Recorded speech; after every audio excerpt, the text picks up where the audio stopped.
والعاقبة للمتقين والصلاة والسلام على أشرف الأنبياء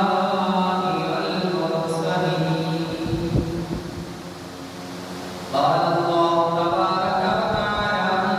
في القرآن المجيد والفرقان الحميد: إن الله يحب الذين يقاتلون في سبيله صفا كأنهم بنيان مرصوص. قال الله تبارك وتعالى في مقام آخر: لئن شكرتم لأزيدنكم. آمنت بالله صدق الله مولانا العظيم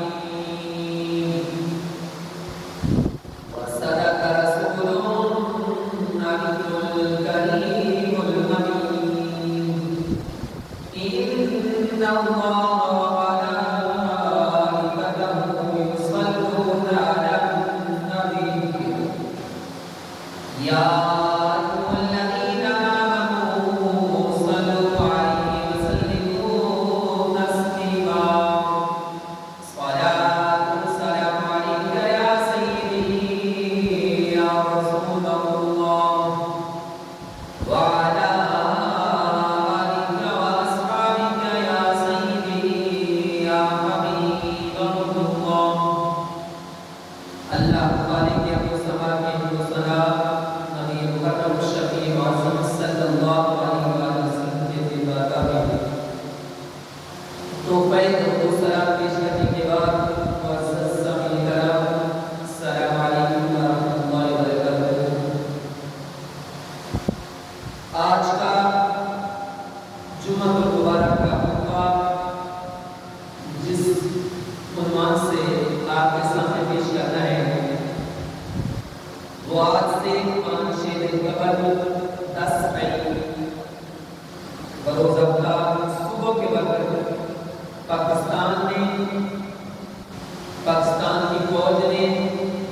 جو عظیم کارنامہ سر انجام دیا اور اس کو جو انہوں نے ٹیکل لگایا عنوان دیا بنیاد مرصوص، اس کو آج عنوان بنایا گیا ہے. معزز سامعین کرام، کتنا پیارا ٹائٹل اور عنوان بنایا گیا کہ ایک مسلمان اگر صرف اس کو پڑھتا ہے بنیاد مرصوص سورۃ صف آیت نمبر 4 کی آیت کا آخری حصہ، تو صرف یہ لفظ پڑھنے پہ بھی اس کو 100 نیکی ملتی ہے. کیونکہ نبی مکرم صلی اللہ علیہ وسلم نے صحابہ کو مخاطب کر کے فرمایا: اے میرے صحابہ، جس نے قرآن مجید کا ایک حرف پڑھا تو اللہ رب العزت اس کو 10 نیکیاں عطا فرمائے گا. اور فرمایا میں یہ نہیں کہتا کہ الف لام میم ایک حرف ہے، بلکہ یہ 3 حرف ہیں: الف علیحدہ، لام علیحدہ اور میم علیحدہ. بعض نے تو یہ بھی کہا کہ کسی ایک حرف میں 90 نیکیاں ہیں. الف میں پھر 3 ہے، الف لام اور با الف بنتی ہے. المختصر بنیاد مرصوص، اس میں 10 حرف ہیں قرآن مجید کے 2 لفظ ہیں لگائے. تو یہ عنوان انہوں نے دیا. پتہ نہیں کتنے لوگوں نے مسلمانوں نے اس عنوان کو پڑھا، اس کا ثواب بھی ان کو جنہوں نے اس ٹائٹل کو چنا، اس عنوان کو چنا، ان کو بھی ضرور ملے گا. کیونکہ نبی اکرم صلی اللہ علیہ وسلم کا ارشاد گرامی ہے کہ آپ نے فرمایا کہ نیکی کی طرف رہنمائی کرنے والا نیکی کرنے والا ہے. تو اتنا پیارا نام. پھر جنگ کی ابتدا ہماری طرف سے نہیں کی گئی، بلکہ جیسے مسلمانوں کا طریقہ کار رہا کہ ان بدبختوں نے مسلمانوں کو چھیڑنے کی کوشش کی. پاکستان کی پرامن عوام نہتے لوگوں پر انہوں نے شدید پہرے مختلف قسم کے لوگوں کو نقصانات پہنچائے، لیکن پاکستان کی فوج نے جو مسلمانوں کا وطیرہ رہا، جو مسلمانوں کا طریقہ رہا،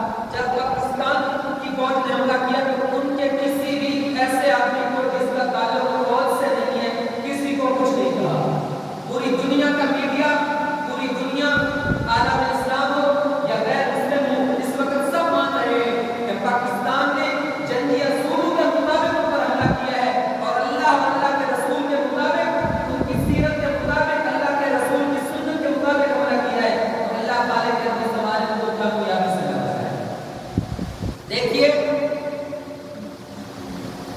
سب سے پہلے اس کی ابتدا دعا سے کی گئی اور یہ نبی اکرم صلی اللہ علیہ وسلم کی سنت مبارکہ ہے۔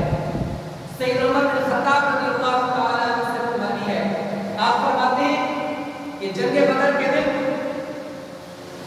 نبی اکرم صلی اللہ علیہ وسلم قبلہ رخ ہو کر اللہ خالق کے سوا کی بارگاہ میں عرض کرتے ہیں، جب دیکھا کہ کافر 1000 ہیں،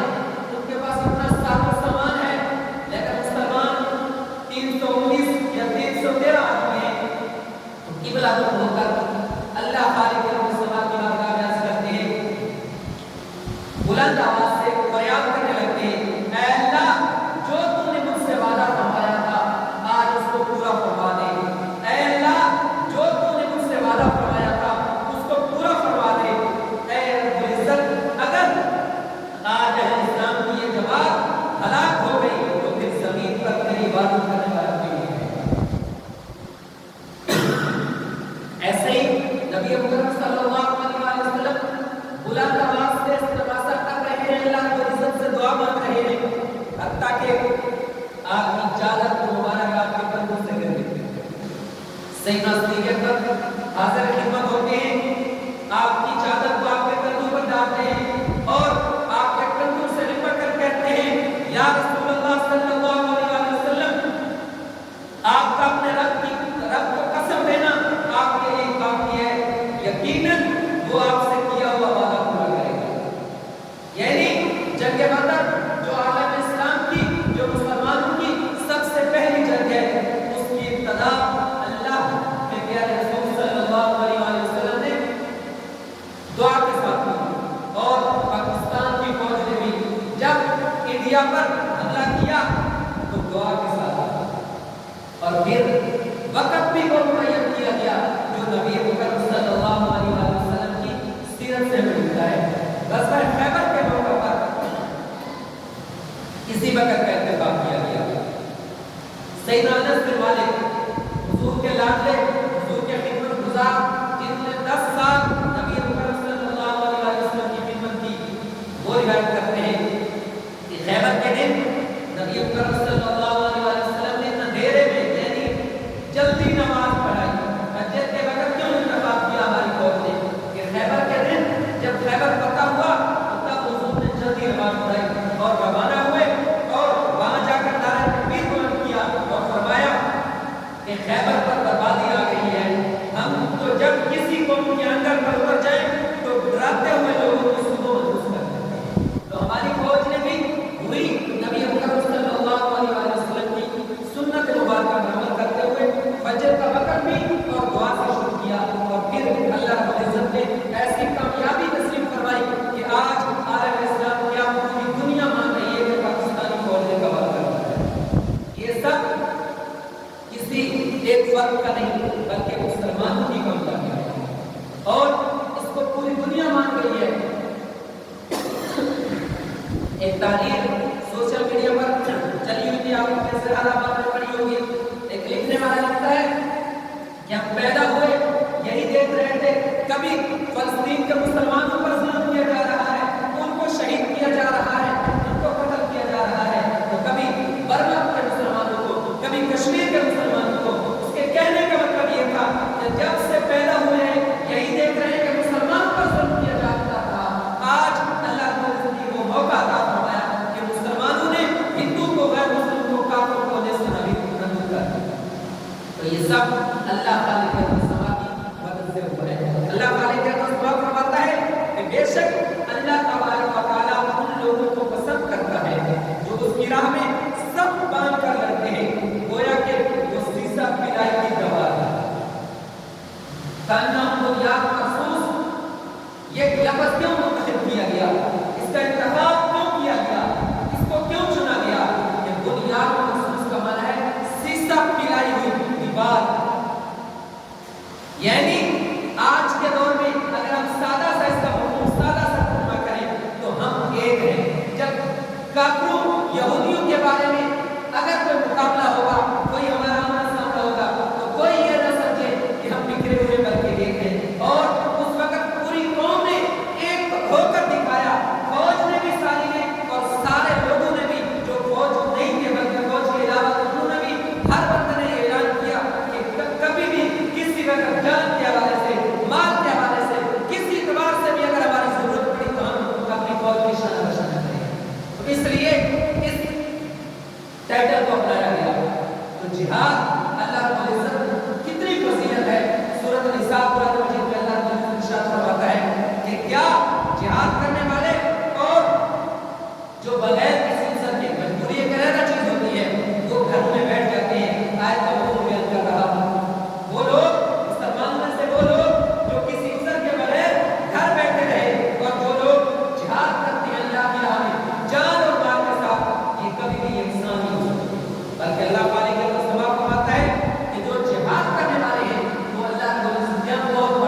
حدیث پاک کا مفہوم ہے سیدنا ابو ہریرہ رضی اللہ تعالی عنہ ہے، آپ فرماتے ہیں کہ جس سے اس حال میں موت آئے کہ اس نے جہاد نہیں کیا اور نہ ہی اس کے دل میں جہاد کی طلب ہوئی، جہاد کی خواہش ہوئی، تو ہو سکتا ہے کہ اس کو ایسی موت آئے کہ اس کے دل میں نفاق کا احساس ہو۔ ہم میں سے ہر ایک کو جہاد اگر نصیب ہو جائے تو کیا بات ہے، یا شہید ہو جائیں گے یا غازی بن جائیں گے، اگر نہیں تو خواہش کرنا ہر ایک مسلمان کے لیے ضروری ہے کہ کہیں ایسا نہ ہو کہ نبی اکرم صلی اللہ علیہ وسلم کے فرما دیا نشان کے اس زمرے میں ہم آ جائیں کہ ہم بھی کہیں گے نفاق یہ منافقت کے کسی سے منہ پر ہمیں موت آئے۔ تو ہر ایک کے لیے جہاد کی پھر جہاد کی فضیلت دیکھیے، سیدنا ابو ہریرہ رضی اللہ تعالیٰ عنہ سے یہ بھی روایت کرتی ہے، آپ فرماتے ہیں کہ قتال یعنی جہاد فی سبیل اللہ کی صف میں ایک گھڑی کھڑا ہونا، گھڑی کھڑا ہو کر مقصد کیا ہو، مسلمانوں کے صف میں کھڑا ہو اور کافر یا یہود جو مسلمانوں کے مخالف ہیں، جو عالم اسلام کے، جو پاکستان جو کلمہ لا الہ الا اللہ کی بنیاد پر ملک بنا، اس کے لیے اگر کوئی کھڑا ہوتا ہے تو اس کا ایک لمحہ کھڑا ہونا 60 سال کے قیام سے بہتر ہے۔ شرط کیا ہے؟ پیچھے شرط ایک ہی ہے کہ جو دل ہے وہ یا تو عالم اسلام یا مسلمانوں کی خاطر لڑ رہا ہو۔ اگر اس کی خواہش یہ ہے کہ میرا نام روشن ہو تو پھر دنیا میں تو نام روشن ہو جائے گا، آخر میں روشن ہو جائے گا۔ اب دیکھیے جہاد کے طریقہ کا آداب اور جہاد کے لیے شکر کرنا، اللہ رب العزت نے فتح عطا فرمائی، اس کا شکر کرنا ضروری ہے۔ سید عمر بن خطاب رضی اللہ تعالیٰ عنہ کا زمانہ ہے، سب سے بڑے فاتح مسلمانوں کے سید عمر بن خطاب جب مصر کے لیے اپنا لشکر روانہ کرتے ہیں، جس کی کمان سید عمر بن عاص کو سونپی جاتی ہے، آپ ایک خط لکھتے ہیں جو بڑا طویل ہے، جس کا ایک مختصر حصہ آپ کے سامنے پیش کرتا ہوں۔ آپ فرماتے ہیں میں تمہیں اور تمام لشکر اسلام کو صرف سپہ سلاد کو نہیں، نہ مجھے فرمایا میں تمہیں اور تمام لشکر اسلام کو ہر حال میں تقوی اختیار کرنا، فرمایا تقوی اختیار کرنے کا حکم دیتا ہوں، اور فرمایا کہ اللہ رب العزت سے ڈرنے کا حکم دیتا ہوں، یہ نہیں کہ اپنے آپ سے باہر ہو جائیں کہ ہم نے پکا کر لیا، فرمایا تقوی اختیار کرنا ہے اور اللہ رب العزت سے ڈرنا ہے۔ اور آگے فرمایا تقوی دشمن کے خلاف سب سے بہترین تیاری ہے، اگر جتنا فرمایا تقوی زیادہ ہوگا اتنی طاقت اللہ رب العزت زیادہ عطا فرمائے گا اور دشمن کے خلاف کامیابی بھی زیادہ عطا فرمائے گا۔ اور فرمایا دشمن کے خلاف سب سے کامیاب چال، آج تم نے شاید لوگ سوچتے ہیں فلاں چال چلیں گے فلاں چال چلیں گے، تو سید عمر بن خطاب فرماتے ہیں کہ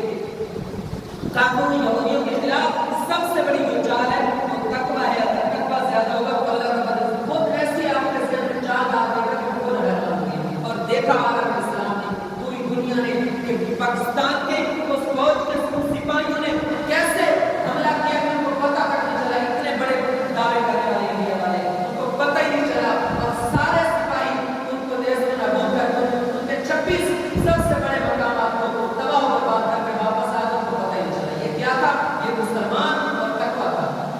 آگے سید عمر بن خطاب فرماتے ہیں کہ میں آپ کو یہ تاکید کرتا ہوں، آپ کو اور آپ کے پورے لشکر کو، کہ گناہوں سے مکمل اجتناب کریں، گناہوں سے بچنا ہے، تقوی اختیار کرنا ہے اور گناہوں سے بچنا ہے اگر کامیابی چاہتے ہو۔ اور فرمایا کہ گناہوں کا خطرہ دشمنوں سے بھی زیادہ ہے، کہ اگر تم گناہوں میں مبتلا ہے، گناہ کرتے رہے، گناہوں میں ملوث رہے، تو پھر یہ نہ سمجھنا کہ تم دشمن پر غالب آ جاؤ گے، بلکہ فرمایا تم کا جو دشمن گناہ جو تمہارا دشمن ہے وہ تو حقیقی دشمن ہے، جو بظاہر دشمن ہے اس سے بڑا دشمن گناہ ہے۔ اور فرمایا اللہ رب العزت اپنے رحم سے مسلمانوں کی مدد کرتا ہے، یعنی ہم سب پر شکر بجا لانا ضروری ہے۔ آج اچھی بات ہے کہ ہمارے سربراہوں نے، ہمارے وزیر اعظم نے، جو ہماری قیادت ہے، انہوں نے بھی اظہار تشکر کو کہا، سننے میں تو یہ آیا کہ یہ اعلان کیا گیا کہ سب سے پہلے تلاوت قرآن کی جائے گی، پتہ نہیں اس پر کتنا عمل ہوا، یعنی اللہ کا شکر بجا جائے گا۔ تو یہ اللہ اور اس کے رسول صلی اللہ علیہ وسلم کے فرمودات اور صحابہ کرام کی زندگی سے سبق ملتا ہے کہ جب اللہ رب العزت کوئی کامیابی عطا فرمائے تو اس پر شکر ادا کرو۔ اللہ رب العزت قرآن مجید میں ارشاد فرماتا ہے نا، لیکن شکرتم